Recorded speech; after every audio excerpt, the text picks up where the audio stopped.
બનાસકાંઠા જિલ્લામાં સરદાર કૃષિ યુનિવર્સિટી દાંતીવાડા દ્વારા હાથીદરા મુકામે એનએસએસની 5 દિવસીય શિબિરનું કરાયું આયોજન। વિદ્યાર્થીઓ ખેડૂતોને પ્રાકૃતિક ખેતી, જળ સંચય, કુદરતી આપદા, પ્રૌઢ શિક્ષણ, પોષણયુક્ત ખોરાક જેવી માહિતી પૂરી પડાઈ। વિદ્યાર્થીઓને સ્વયંસેવક તરીકે એનએસએસનું મહત્વ, ઉદ્દેશ્ય તેમજ રાષ્ટ્ર ભાવનાની જવાબદારી સહિતની બાબતો અંગે માર્ગદર્શન અપાયું।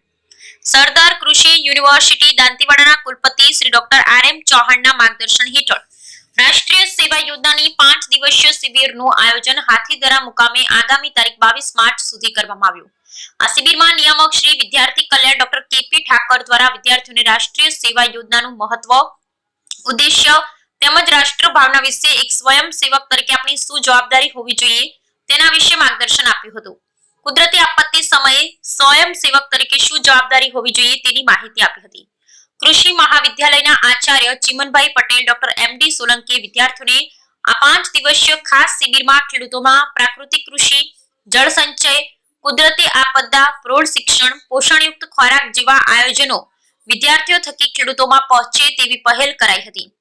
સમગ્ર પ્રોગ્રામનું સંચાલન food technology મહાવિદ્યાલયના Acharya Shri doctor જે.જે. Dhaduk અને ડોક્ટર રાકેશ કુમાર એન. પટેલ, ખેતી અધિકારી નિયામક શ્રી વિદ્યાર્થી કલ્યાણની કચેરી દ્વારા કરાયું હતું।